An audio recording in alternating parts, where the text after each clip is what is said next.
So our third session is going to be about the myth that creative people make more use of the right side of their brain. And I've got another little quiz for you to do. So please start off just by answering these 5 questions about yourself, okay? Just make a quick list through there and note down which of the answers best applies to you.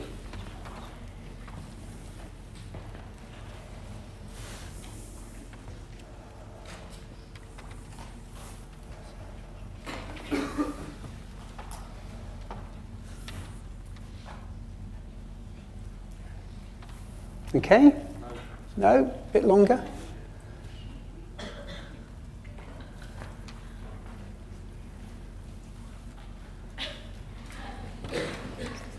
Who has finished?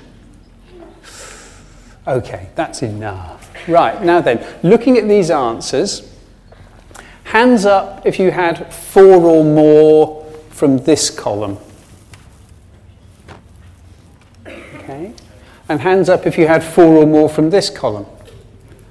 Okay. And hands up if you had 2 or 3 from either side, so you were mixed. Okay. So the majority answered on this side. About a third of people were equal, and a few people were over on this side. Now this is a test of whether you are right-brained or left-brained. Okay? And so if we now look at what the items are on this quiz, are you usually running late for class or other appointments? No. I'm a very organised person. I know my timetable. Yes, I'm a bit chaotic. I run from here to there. Maybe I'm late, but I do get there in the end.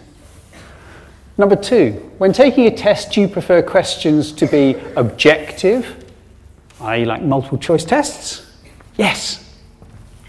You like sort of options to be set out and you can choose the right one. Or do you like them to be subjective, where you can sort of express an opinion, there's no right or wrong answer?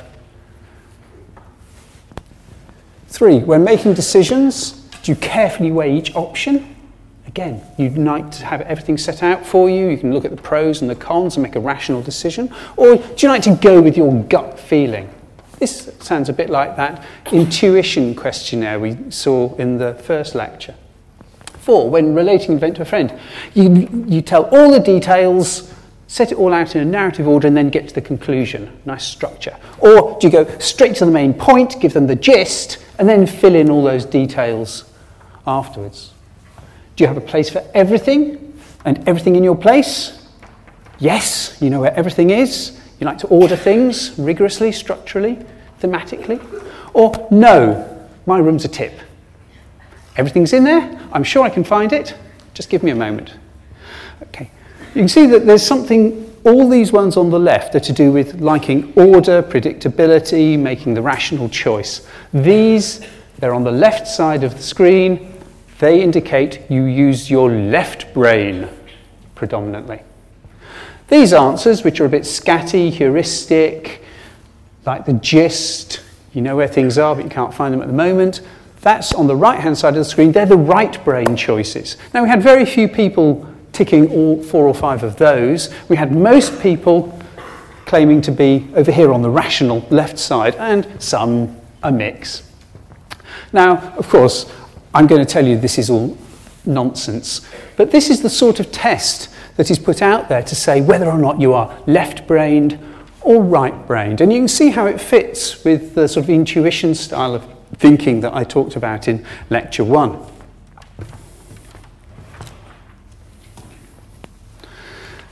And it fits with this stereotypical picture of the left brain and right brain that I introduced to you then, that the left hemisphere controls our rational, ordered, workaday thinking, everything in its place, every worker in their box, working away at their computer. Whereas the right brain, it's a bit of a mess, but it's colourful. People are wandering around doing all sorts of interesting things. They're flying kites, they're painting, they're riding bicycles, telescopes looking off into the distance. Who wouldn't rather be on the right-hand side of this brain?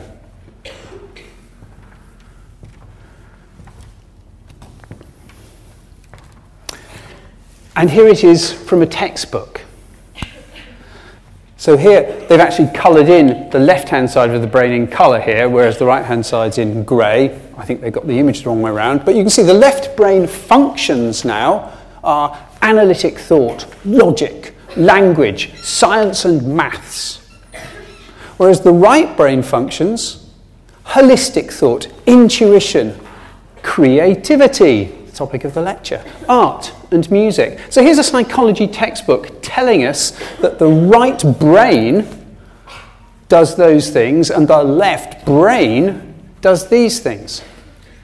Now, of course, we haven't got two brains. We don't have a left brain and a right brain. These are called hemispheres, not whole brains. And in this lecture, I'm going to talk about how these two hemispheres actually work together all of the time and are one brain.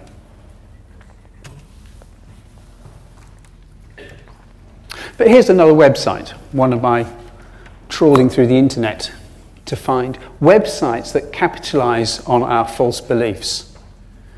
It's from a website called Funderstanding, and it talks about right brain versus left brain, theory of the structure and functions of the mind. And again here we have a list of left brain functions, logical, sequential, rational, analytic, objective, looks at the parts, and the right brain, random, intuitive, holistic, synthesizing, subjective, and looks at wholes.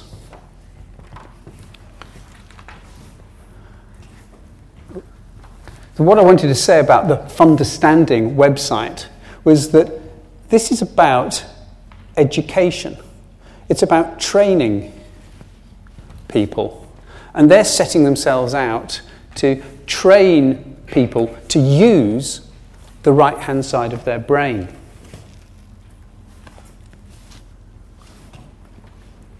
Another website, and here we have an advert, like the adverts I've shown you that capitalize on a false belief to make an argument. Here we've got, obviously it's the left hemisphere because you can see it's in profile. Again, it's the logical side.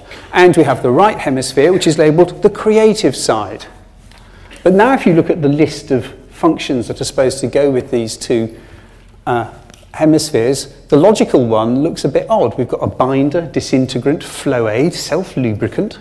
And the creative one is, well, it's innovative, problem-solving, versatile, and so on. Cost-lowering, time-saving. What this website is selling you, it's not trying to improve your mind or your brain. It's selling you starch. Because this is a website for people who make pharmaceuticals.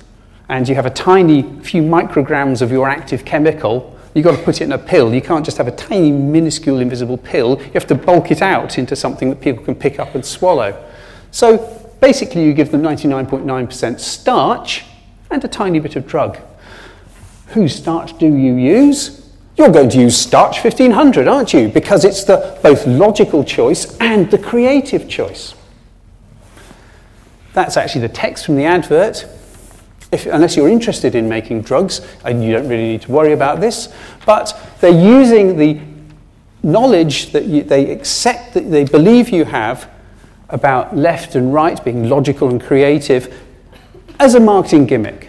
Again, to convince you to accept this and you buy their starch.